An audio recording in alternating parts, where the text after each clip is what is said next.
to sir for his kind help, and I am hopeful in future also we will be getting same kind of support, same kind of guidance from sir. Thank you. एक बड़ी संकट की घड़ी है जिससे हम गुजर रहे हैं, बल्कि परीक्षा की भी घड़ी है जिसे कहते हैं कि ट्राइंग टाइम्स। और पिछले एक महीने के दौरान तो विशेषकर जम्मू संभाग में काफी अधिक इसका प्रकोप देखने को मिला। ये एक अजीब संयोग है कि क्योंकि मैं भी कोविड से प्रभावित होकर के मुझे अस्पताल में रहना पड़ा 2, 2.5, 3 हफ्ते और फिर 1-1.5 हफ्ता ये नसीहत की गई थी कि बहुत ज़्यादा प्रवास नहीं करना है। तो मेरा आखिरी प्रवास भी अपने चुनावी क्षेत्र का ही था कि 18-19 तारीख को मानसर झील का जो हमने 200 रुपये का प्रोजेक्ट मोदी जी की हिदायत से मंजूर करवाया है केंद्र के लिए, उसी का कुछ एक काम शुरू करवाने हम गए थे उधमपुर जिले में। और अगले दिन जब मैं दिल्ली पहुंचा तो मुझे दाखिल होना पड़ा अस्पताल।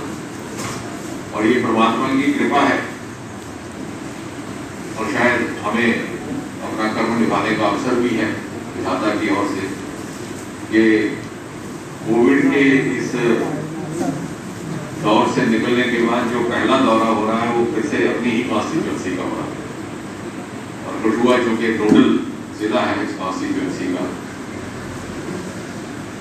और क्योंकि इस प्रकोप में सेकेंड वेव आई है, हर तरह की अलग अलग किस्म के लोगों को तकलीफ हो रही थी। किसी को निमोनिया हुआ, किसी को हार्ट अटैक हुआ, किसी को ब्रेन स्ट्रोक हुआ, किसी को लिवर डिसफंक्शन हुआ। तो मुझे भी थोड़ी सी खून में कोई दिक्कत आ गई थी, तो नहीं बता देता ना कि सुबह वाला हिस्सा ही लगा है, शाम वाला हिस्सा ही लगा है।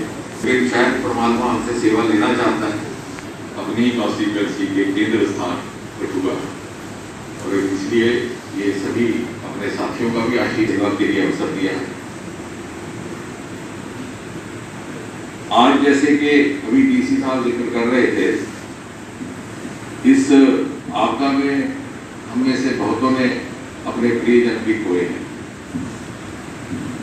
और किसी परिवार का कोई सदस्य चला जाता है या किसी के परिवार का कोई मुहाफिज चला जाता है तो उसकी कोई भरपाई तो संभव है नहीं।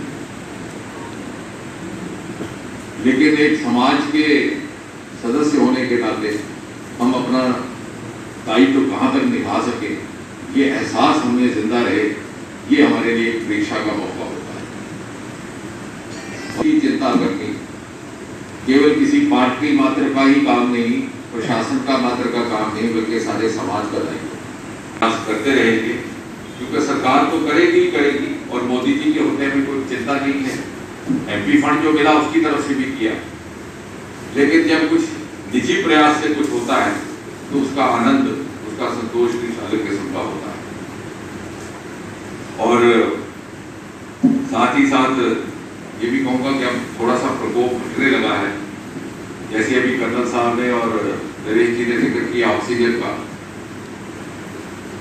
मैं तो ये कहूँगा कि जो पिछले साल का हमारा अनुभव था वो हमारे काम आया। पिछले साल लखनपुर को लेकर के हमें बहुत चिंता हुई थी, इस बार लखनपुर में पहले ही हमारे चेयरमैन साहब ने कोविड सेक्टर बना दिए, जिसके लिए बधाई के पात्र है।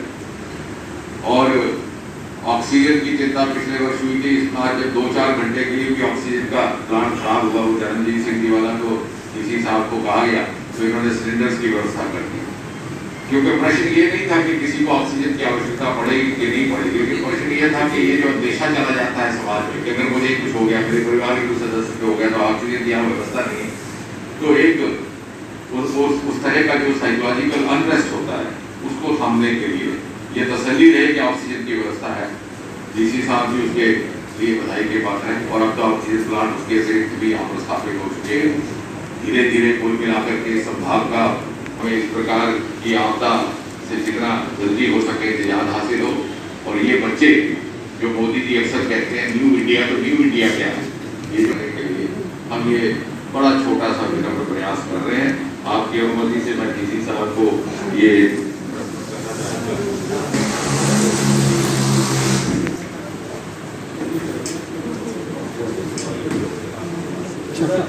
और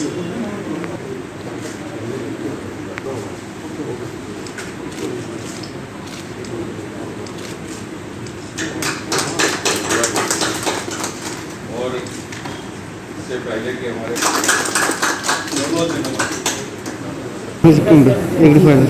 सिर्फ एक दिन है सर, बाकी में करना। कभी बेड सोने के अलावा खेल का मैदान होता है। खाने की मेज पर खाने के अलावा अपनों का साथ होता है। इसीलिए तो हम कहते हैं कि एक मकान घर तब बनता है जब वो KS फर्नीचर से सजता है।